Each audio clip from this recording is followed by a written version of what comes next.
నమస్తే తిరిగి వార్తలకు స్వాగతం. ఆంధ్రప్రదేశ్ రాష్ట్ర నైపుణ్యాభివృద్ధి సంస్థ ఆధ్వర్యంలో దివ్యాంగ నిరుద్యోగ యువకులకు నిర్వహించిన మెగా జాబ్ మేళాలో ఎంపికైన వారు ఉద్యోగాల్లో స్థిరపడి మంచిగా జీవనం కొనసాగించాలని జిల్లా కలెక్టర్ చంద్రవాడ నాగరాణి అన్నారు.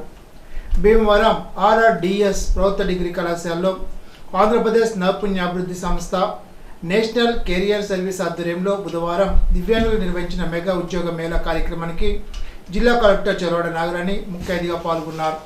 ఈ సందర్భంగా జిల్లా కలెక్టర్ మాట్లాడుతూ నిరుద్యోగ యువకులు ఈ అవకాశాన్ని సద్వినియోగం చేసుకోవాలని అన్నారు. పీజీఆర్ఎస్లో వచ్చిన ప్రతి దరఖాస్తును క్షుణ్ణంగా పరిశీలించి శ్రద్ధ పెట్టి పరిష్కరించాలని జిల్లా joint collector T Rahul Kumar Reddy మండల సర్వేలను ఆదేశించారు. జిల్లా కలెక్టర్ జాయింట్ కలెక్టర్ ఛాంబర్లో పీజీఆర్ఎస్లో వచ్చే దరఖాస్తులు పెండింగ్, జాయింట్ ఎల్పీ ఎంఎస్ సంబంధించిన పురోగతిపై బుధవారం జిల్లా joint collector T Rahul Kumar Reddy జిల్లా సర్వే అధికారి డివిజన్ మండల సర్వేలతో సమీక్షించారు. ఈ సందర్భంగా జిల్లా joint collector T Rahul Kumar Reddy మాట్లాడుతూ పీజీఆర్ఎస్లో వచ్చిన ప్రతి అర్జీని క్షుణ్ణంగా పరిశీలించి శ్రద్ధ పెట్టి పనిచేయాలని సర్వే అధికారులను ఆదేశించారు. స్వయం సహాయక సంఘాల సభ్యులు నూతన ఆలోచన చేసి కొత్త ఉత్పత్తులు మార్కెట్లో ప్రవేశించాలని జిల్లా కలెక్టర్ చంద్రవాడ నాగరాణి అన్నారు. బుధవారం కలెక్టర్ క్యాంప్ కార్యాలయం నుండి జిల్లా collector Chandravada Nagarani entrepreneur action plan అమలుపై మెప్మా అధికారులతో గూగుల్ మీట్ ద్వారా సమీక్షించారు.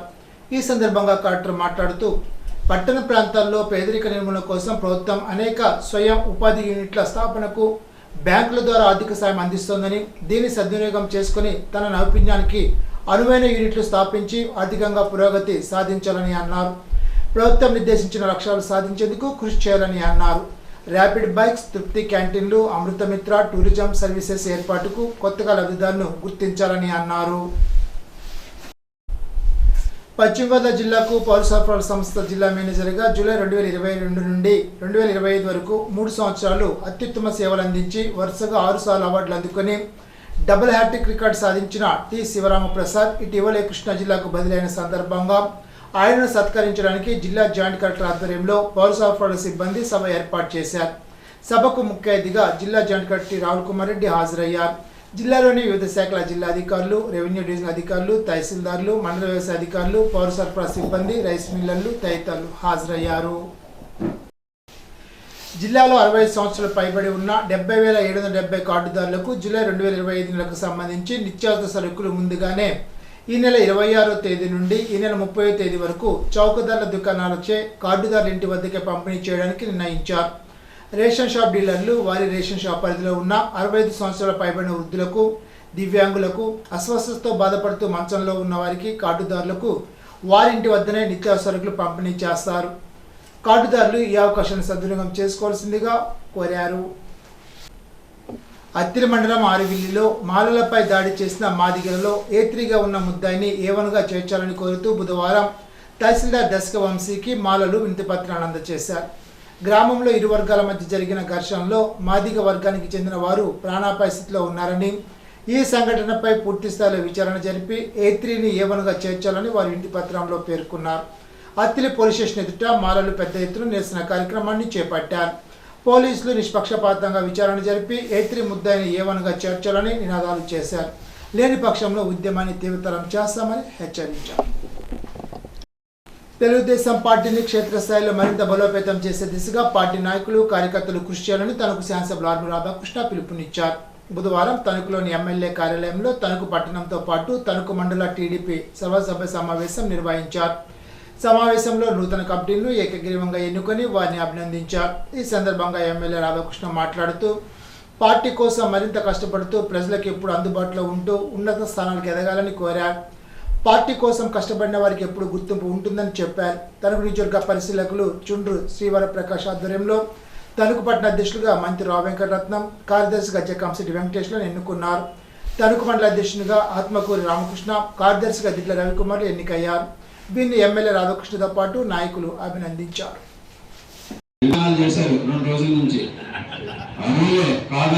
కానీ ఉన్నటువంటి పరిస్థితుల్లో మంత్రిబాబు గారు పార్టీలో 40 సంవత్సరాల నుంచి ఉన్నారు.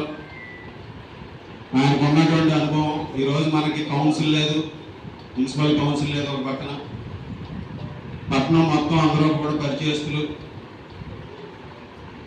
ఈరోజు ఆ విధంగా అవన్నీ కూడా పరిగణలోకి తీసుకుని ఈ 2 సంవత్సరాలు మంత్రిరావు బాబు గారిని పెట్టి నెక్స్ట్ 2 ఇయర్స్కి తర్వాత ఒక నెక్స్ట్ జనరేషన్ ఇంకా 2028 నుంచి ఇప్పుడు వరకు వాళ్ళ జనరేషను సో నెక్స్ట్ జనరేషన్కి ఇచ్చే విధంగా డిసైడ్ చేసాం. దాని ప్రధాన కార్యదర్శిగా మన జక్కనశెట్టి వెంకటేశ్వరుని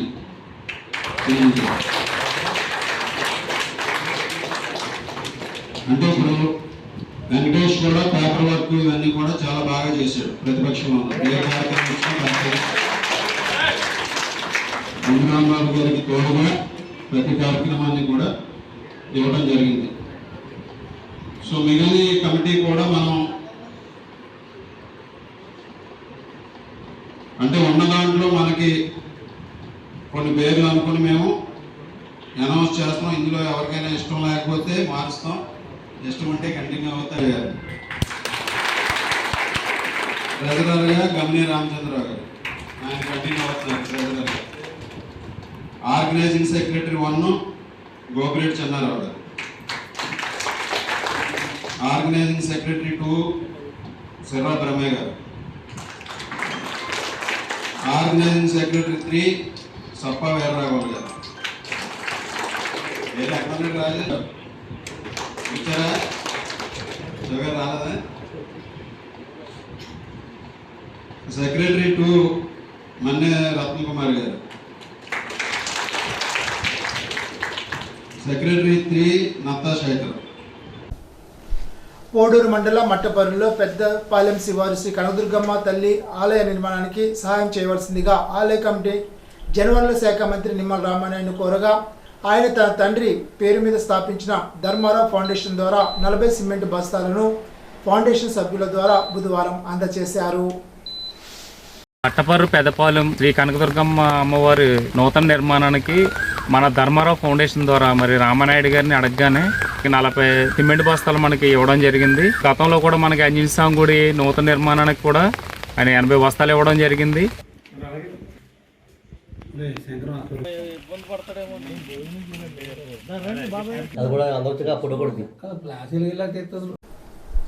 పెంటపాడు మండలం కోర్మిల్లికి చెందిన ముప్పిడి శ్రీను శ్రీమతి సోనీల చిన్న కుమారుడు సందేశ్ పుట్టినరోజు సందర్భంగా దువ్వలో గర్భిణీలకు పిల్లలకు ఫ్రూట్లు బ్రెడ్ ప్యాకెట్లు పంపిణీ చేశారు. కార్యక్రమం ముప్పిడి శ్రీను సోని సాత్విక్ సందేశ్ సన్ని పాల్గొన్నారు.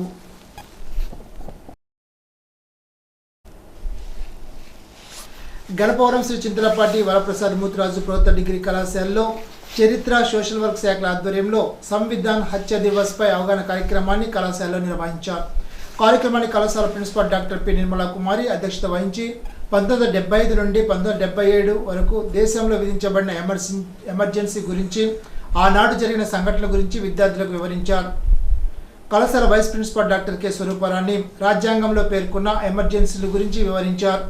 చరిత్ర అధ్యాపకులు పి భాస్కర్ రావు ఎమర్జెన్సీ యొక్క తీరుతెన్నులను విద్యార్థులకు వివరించారు. కార్యక్రమంలో doctor G Venkatrao, doctor G Venkataramana, doctor Anuradha, doctor Sheikh Farveen, Sheikh Ansari, PV Ramesh Babu విద్యార్థులు పాల్గొన్నారు. ఇప్పుడు తూర్పుగోదావరి జిల్లా వార్తలు. అఖండ గోదావరి పర్యాటక ప్రాజెక్టు అభివృద్ధిలో భాగంగా హేవ్లాక్ వంతెన పునర్నిర్మాణం ఆధ్యాత్మిక కేంద్రంగా పుష్కర్ ఘాట్ అభివృద్ధి చేయనున్నట్లు రాష్ట్ర పర్యాటక సాంస్కృతిక శాఖ మంత్రి కందుల దుర్గేష్ అన్నారు. రాజమహేంద్రవరం పుష్కర్ ఘాట్ వద్ద బుధవారం ఎమ్మెల్యే ఆదిరెడ్డి శ్రీనివాస్తో కలిసి ఏర్పాట్లు పరిశీలించారు. ఈ సందర్భంగా జిల్లా మంత్రి కందుల దుర్గేష్ మాట్లాడుతూ ఉభయ గోదావరి జిల్లా ప్రజలు ఎంతో పోరాట పటిమ సాధించుకుని అభివృద్ధికి శ్రీకారం చుట్టారని అన్నారు. కేవలం గోదావరి జిల్లాకే కాక కడియం లంక హేవ్లాక్ బ్రిడ్జి నిర్మాణాన్ని అనుసంధానిస్తూ బ్రిడ్జి లంక పైన పర్యాటక కేంద్రంగా అభివృద్ధి చేస్తామని అన్నారు. కడియపు లంక నర్సరీలను ప్రపంచ పర్యాటక కేంద్రాలుగా తీర్చిదిద్దడం జరుగుతోందని అన్నారు. నిడదవోలు కోట సత్యమ్మ ఆలయాన్ని పర్యాటకులకు అందుబాటులో తెచ్చే విధంగా అభివృద్ధి చేస్తామని తెలిపారు.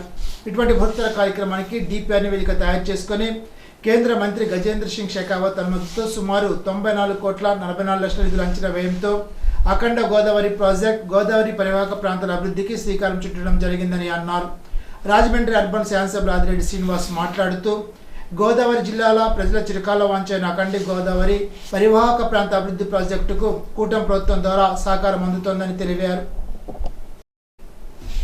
అఖండ గోదావరి ప్రాజెక్టు శంకుస్థాపన కార్యక్రమానికి ఉప ముఖ్యమంత్రి పవన్ కళ్యాణ్, కేంద్ర మంత్రి గజేంద్ర షెకావత్ హాజరు కానున్న నేపథ్యంలో జిల్లా యంత్రాంగం, పోలీస్ వ్యవస్థ ఆధ్వర్యంలో పటిష్ట భద్రతా చర్యలు చేపట్టనున్నట్లు అధికారులను జిల్లా కలెక్టర్ పి ప్రశాంతి పేర్కొన్నారు. బుధవారం కలెక్టర్ క్యాంప్ కార్యాలయంలో అఖండ గోదావరి తదితర ప్రాజెక్టుల నేపథ్యంలో ముందస్తు ఏర్పాట్లపై జిల్లా ఎస్పీ డి నరసింహకిషోర్తో కలిసి ఆమె సమీక్ష నిర్వహించారు. ఈ సందర్భంగా కలెక్టర్ పి ప్రశాంతి మాట్లాడుతూ గురువారం పుష్కర్ ఘాట్లో అఖండ గోదావరి ప్రాజెక్టుకు శంకుస్థాపన చేస్తారని చెప్పారు. బొంబూరులోని సైన్స్ మ్యూజియాన్ని మంత్రులు, ప్రజాప్రతినిధులతో కలిసి ప్రారంభిస్తారని అన్నారు. దివాన్ చెరువులో అటవీ అకాడమీ భవనానికి శంకుస్థాపన చేస్తారని తెలిపారు. ఉప ముఖ్యమంత్రి, కేంద్ర మంత్రి, ఇతర మంత్రుల, ప్రజాప్రతినిధుల పర్యటన నేపథ్యంలో అన్ని శాఖల అధికారులు సమన్వయంతో పనిచేయాలని అన్నారు. ఎవరికి కేటాయించిన బాధ్యతను వారు సక్రమంగా నిర్వర్తించాలని కలెక్టర్ స్పష్టం చేశారు. జిల్లా ఎస్పీ నరసింహకిషోర్ మాట్లాడుతూ భద్రతా విషయంలో అధికారులు చేపట్టే పటిష్ట భద్రతా ఏర్పాట్లకు ప్రతి ఒక్కరూ సహకరించాలని కోరారు. ఇప్పుడు ఏలూరు జిల్లా వార్తలు. ఏలూరు జిల్లా బుట్టాయిగూడెం శ్రీమతి కరాటం రంగనాయకమ్మ సామాజిక ఆరోగ్య కేంద్ర అభివృద్ధికి కమిటీ నూతన నియామకం సమావేశం బుధవారం ఆసుపత్రి చైర్మన్ ఎమ్మెల్యే చిల్లి బాలరాజ్ అధ్యక్షత నిర్వహించారు. సమావేశంలో ఆసుపత్రికి సంబంధించిన అభివృద్ధి కార్యకలాపాలపై చర్చించారు. నూతన కమిటీల సభ్యులుగా ఎంపీ పుట్ట మహేష్ కుమార్, కరాటం శ్రీకాంత్, కర్మికొండ శివాజీ, డాక్టర్ బి వసుంధర, కరాటం జయశిరీష, పంచాయతీ కార్యదర్శి ఉప్పదేవ ప్రియుడు, ఎంపీడీఓ కె జ్యోతి ఉన్నారు. కార్యక్రమంలో జనసేన జిల్లా ప్రధాన కార్యదర్శి కరాటం సాయి, జనసేన వీర మహిళ నడింపల్లి శివగంగా భవాని తదితరులు పాల్గొన్నారు. మొట్టమొదటిసారిగా హాస్పిటల్ డెవలప్మెంట్ కమిటీ ఏర్పాటు చేసిన తర్వాత ఈ సమావేశం మొట్టమొదటిసారిగా ఈ హాస్పిటల్లో ఏర్పాటు చేయడం జరిగింది. ఈ కమిటీకి ముఖ్యంగా కరాటం జయశిరీష్ గారిని చైర్పర్సన్, శిరీష్ గారు మెంబర్, అలాగే శివాజీ చక్రవర్తి, కరాటం శ్రీకాంత్ గారు ఈ కమిటీకి మెంబర్స్గా ఉన్నారు. అలాగే ఈ కార్యక్రమానికి ఇచ్చేసినటువంటి కరాటం సాయి గారికి, అలాగే ఎంపీడీఓ గారికి, సెక్రటరీ గారికి, స్టాఫ్స్కి, మీడియా మిత్రులకి, అలాగే గంగ గారికి, అలాగే రామ్మోహన్ రావు గారికి, ప్రతి ఒక్కరికి కూడా ధన్యవాదాలు తెలియజేస్తున్నాం.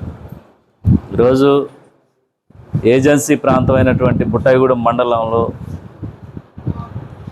ఇక్కడ గిరిజనులకి, గిరిజనేతరులకి ఎప్పుడు కూడా అందుబాటులో ఉండాలనేటువంటి ఒక మంచి సంకల్పంతో 30 పడకల హాస్పిటల్ని ఈ డెవలప్మెంట్ చేసుకుంటూ, అలాగే ఈ డెవలప్మెంట్కి ఇక్కడ ఏం అవసరమైనా సరే తమ వంతు సహాయంగా కరటం రాంబాబు గారు, అలాగే సాయి గారి కుటుంబం ఎప్పుడు కూడా ఈ హాస్పిటల్కి అనేకమైనటువంటి పరికరాలు కానీ లేకపోతే ఆర్థికంగా చేయటం జరిగింది.